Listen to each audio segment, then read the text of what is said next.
I have a great time with my life, and I want to share it.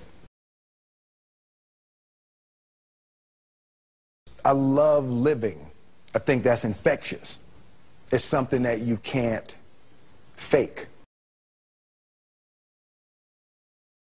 Greatness is not this wonderful, esoteric, elusive, God-like feature that only the special among us will ever taste. You know, it's something that truly exists in all of us. It's very simple. This is what I believe, and I'm willing to die for it. Yeah. Period.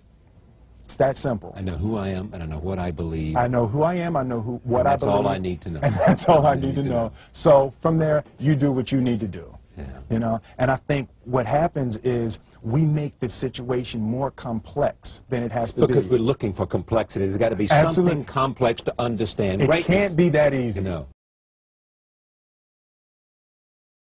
We didn't grow up with the sense that where we were was where we were going to be. You know, we grew up with the sense that where we were almost didn't matter because we were becoming right. Something greater.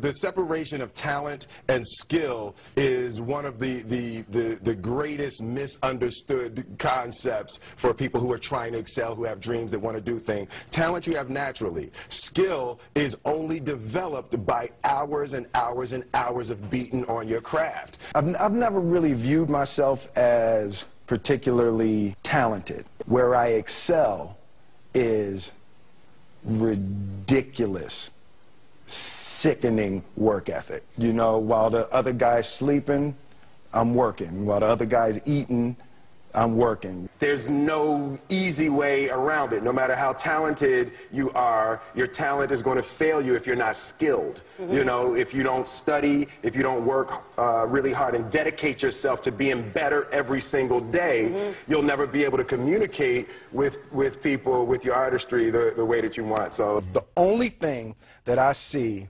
that is distinctly different about me is I'm not afraid to die on a treadmill. You might have more talent than me, you might be smarter than me, but if we get on the treadmill together, right, there's two things. You're getting off first, or I'm going to die. It's really that simple.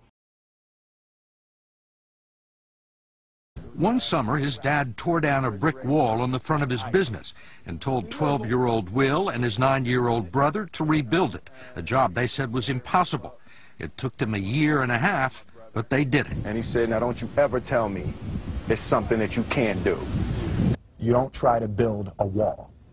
You don't set out to build a wall. You don't say, I'm going to build the biggest, baddest, greatest wall that's ever been built.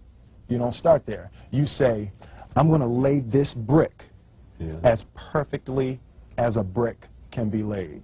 Yeah. And you do that every single day. And soon you have a wall. And soon you have a wall.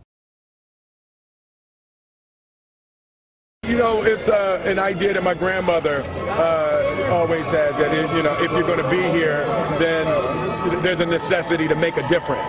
She always instilled the responsibility, the spiritual responsibility that you have to make every group you come in contact with better. I want to do good. Yeah. I want the world to be better because I was here. I want my life, I want my work, my family, I want it to mean something. And it's like, it has, if you are not making someone else's life better, then you're wasting your time. You know, like your life will become better by making other lives better. I want to represent an idea. I want to represent possibilities. I want to represent the idea that you really can make what you want. One of my favorite books is The Alchemist, Paulo Coelho, and I just believe that. I believe that I can create whatever I want to create. The first step before anybody else in the world believes it is you have to believe it. There's no reason to have a plan B because it distracts from plan A. I think that there's a certain delusional quality that all successful people have to have. You have to believe that something different than what has happened for the last 50 million years of history. You have to believe that something different can happen. Confucius said, he who says he can and he who says he can't are both usually right. Being realistic is the most commonly traveled road to mediocrity. Why would you be realistic? What's the point of being realistic? Just put up a barrier. Yeah, I'm going to do it. It's done. It's already done. The second I decide it's done, it's already done. So now we just got to wait for y'all to see. It's unrealistic to walk in a room and flip a switch and lights come on. That's unrealistic. Fortunately, Edison didn't think so. It's unrealistic to think you're going to bend a piece of metal and fly people over an ocean in that metal. That's unrealistic. But fortunately, the Wright brothers and others didn't believe that. And it just seems like such a ridiculous idea to me to embrace the idea that it's not going to happen and that's not real for that to happen. As soon as you say it, now you just made that real. Our thoughts, our feelings, our dreams, our ideas are physical in the universe.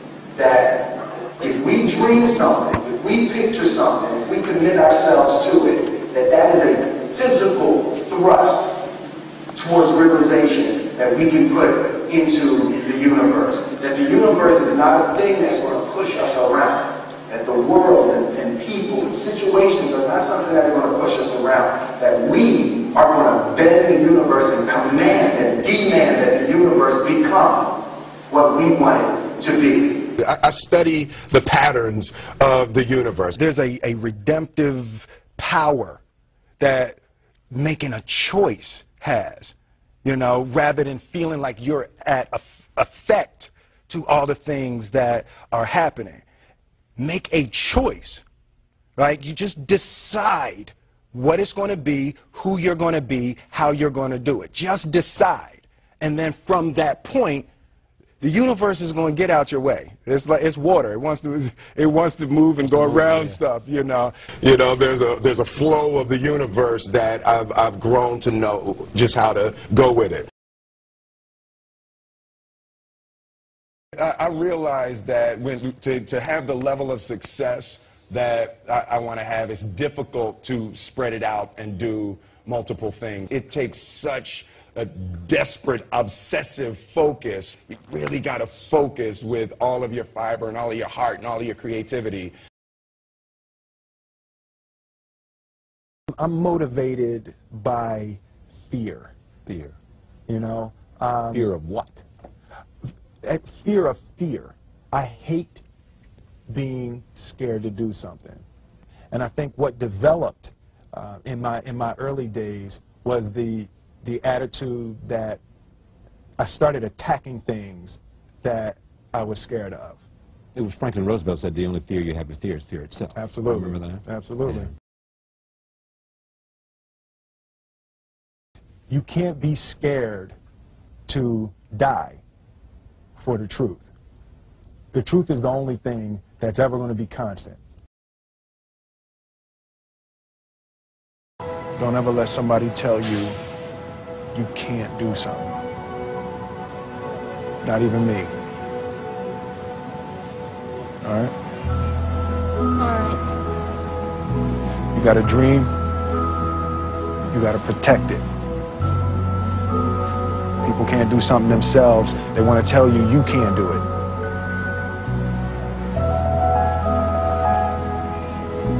You want something, go get it. Period.